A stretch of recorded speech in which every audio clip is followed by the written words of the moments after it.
For the latest information regarding the COVID-19 pandemic in Cupertino, please visit cupertino.org/coronavirus.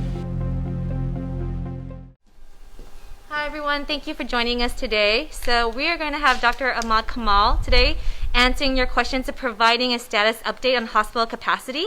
Dr. Ahmad Kamal is our Director of Healthcare Preparedness.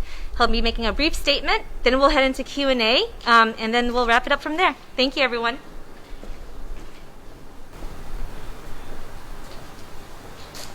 Thank you, everyone, for coming. We are continuing to see a massive surge in our hospital utilization due to ongoing spread of COVID. As of yesterday, hospitals reported a total of 31 remaining ICU beds. This is below 10% of their capacity. We are continuing to see more and more patients at record numbers every day coming into our emergency rooms and into our hospitals. We know that of every patient diagnosed with COVID, 10 to 12% will need hospitalization, and about 25 to 35% will need ICU level care. We need to continue to do everything we can to stop the spread of COVID. This includes all the public health measures that have been outlined up till now. It includes wearing a mask. It includes social distancing. It includes canceling all unnecessary interaction with anyone outside of your household. The hospitals are working together, and the county is here for you to make sure we get through this together. But we need everybody to do their part and stop the spread now. I'm open for questions. Thank you. All right, we'll start with ABC.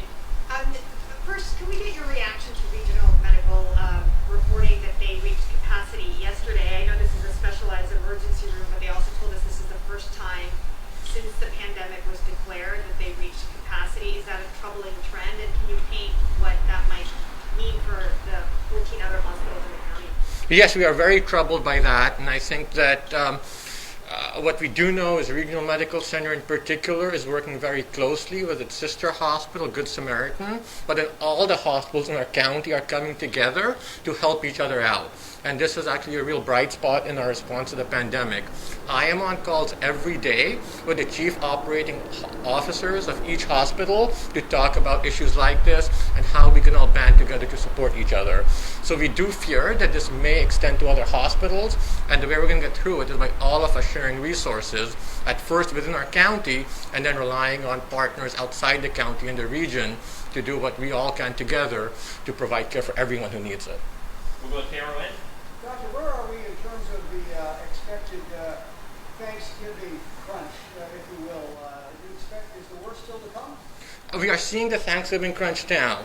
The number that I quoted of 10% of hospitalizations, of 10% of COVID patients needing hospitalizations, there was a day not too long ago where we saw 1,450 new diagnoses. So we may see up to 100 new cases a day hitting hospitals in the next couple of days. So we're in the meat of it, but it's not over yet. NBC Bay Area. Can you tell me if the number is still holding at 30 points a day or if it has dropped even more? And how many hospitals in the county have also reached capacity beyond regional medical centers? Thank you for that question. The question is whether that number is holding steady or if it's dropping even more. So the number of beds available changes on an hour-by-hour basis as patients get discharged. We still don't have the numbers in for today yet. The hospitals report to us at approximately 1 to 2 p.m. every day, so we should be hearing that soon. As of yesterday, there were 3 hospitals with no ICU beds available. These were O'Connor Hospital, Regional Medical Center, and St. Louis Hospital. Salomina. Can you explain us how is the mutual aid or what is the logistics to transport patients to different hospitals that they have? So the question was about mutual aid. So we do have a very robust mutual aid process within the region, and we do have plans in place that if hospitals in the county run out of beds, we will attempt to transfer patients to regional counties, including San Mateo and Alameda counties. KPIs. I was going to ask a little bit more about that.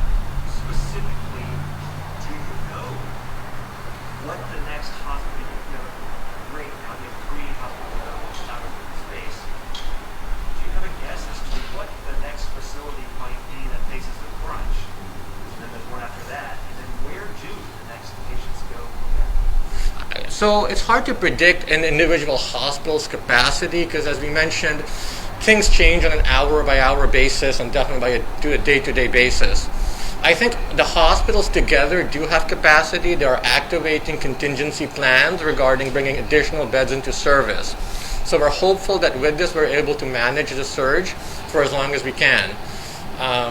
But we certainly are looking at all options, including transferring out of the county should that become necessary. ABC? Doc, considering what we saw early in the pandemic in New York and then what we're seeing in Texas with hospitals bursting at the seams, we can sort of follow trend lines. Can you paint a picture of what we could...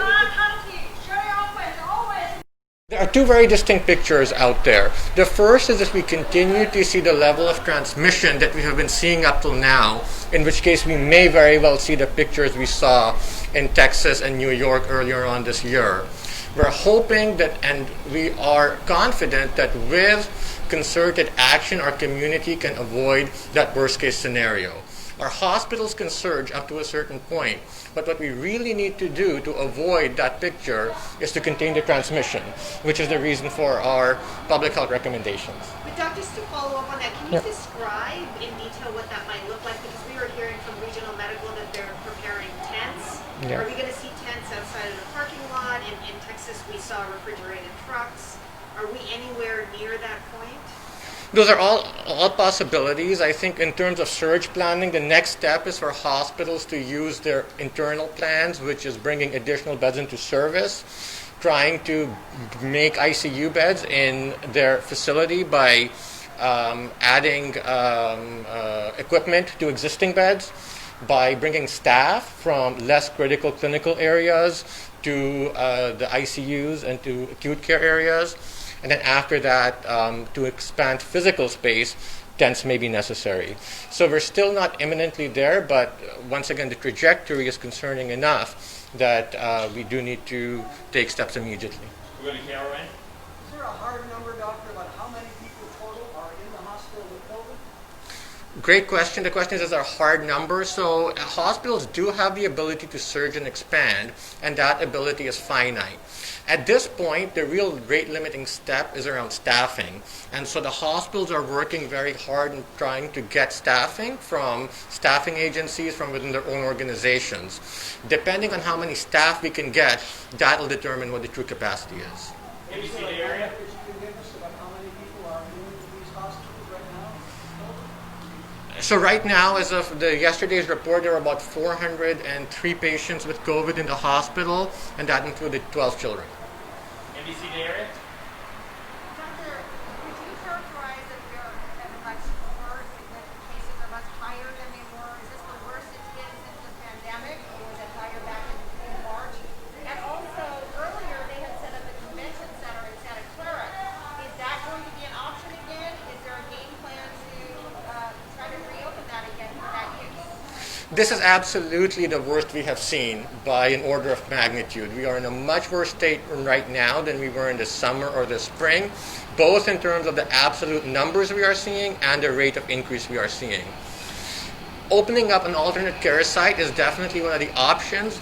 It will, however, require a significant coordination with the state and federal levels. And at this point, the discussions are around opening up regional centers, not necessarily in each county, but maybe one for the region where all counties would send patients. So those discussions are ongoing currently. Melinda. Are the county hospitals receiving patients from outside the county? We have heard Gilroy, Brunel, Dept. I don't know if Santa Clara County is actually receiving patients from the different counties. Yeah. At this point, I mean, Gilroy being in our county is definitely a hotspot for COVID.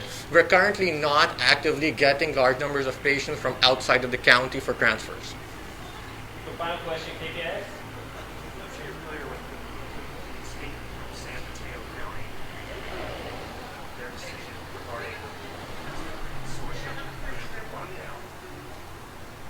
There's a lot in there, but one of his arguments is that he doesn't think there really is an accurate way to measure ICU capacity at a region-wide level, at least accurately enough to have that measuring tell us something, a percentage that bounces around. We bet it bounces I think the best way to do is to talk to the hospitals, which we do every day. The hospitals and the caregivers and the nurses and the doctors are telling us they are at their limit. They are telling us they are overwhelmed. Having worked in a hospital for most of my life, I know what it's like taking care of patients, and I know what it's like when hospitals get full. At that point, not only are COVID patients going to be stretching the hospitals, but patients with other conditions will have fewer resources available to them. So we are very confident in what we are hearing from our hospital partners, that now is the time for action, and now is the time for all the community to come together and contain the spread of COVID. NBC Bay Area, then we'll go to final closing comments from Dr. Kamal. Doctor, can you just tell us, are ambulances being told to divert to hospitals that perhaps have more open beds? And are you ordering that all elective surgeries be canceled for now and postponed in every county? So the EMS does have a diversion system which depends on their emergency room capacity, and that's currently in place as it's always been.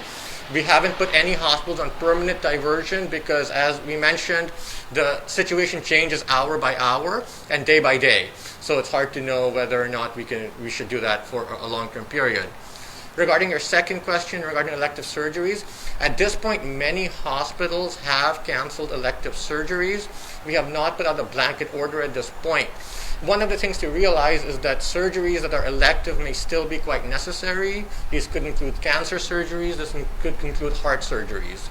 So while most hospitals are going to not be performing purely cosmetic procedures, there's a gradation of that, and we're working very closely with our hospital partners to do everything we can to try and maximize the capacity for sick people, and that does include, in many cases, postponing or canceling some surgeries. Anything else you'd like to add, Dr. Kamal? I would just like to say thank you for this question. Thank you for this opportunity to discuss our numbers. And as we mentioned, at this point, we have two very different futures ahead of us. One future is if we continue the rate of transmission, we may see the worst-case scenarios that were realized in Italy, in New York, in Texas, and other countries. The other future is that we make a commitment with each other and to ourselves right now to do what we can to stop the spread. We do social distancing, we minimize our interactions, and we reach a future where we can get through this together as a community. Thank you. Thank you, Dr.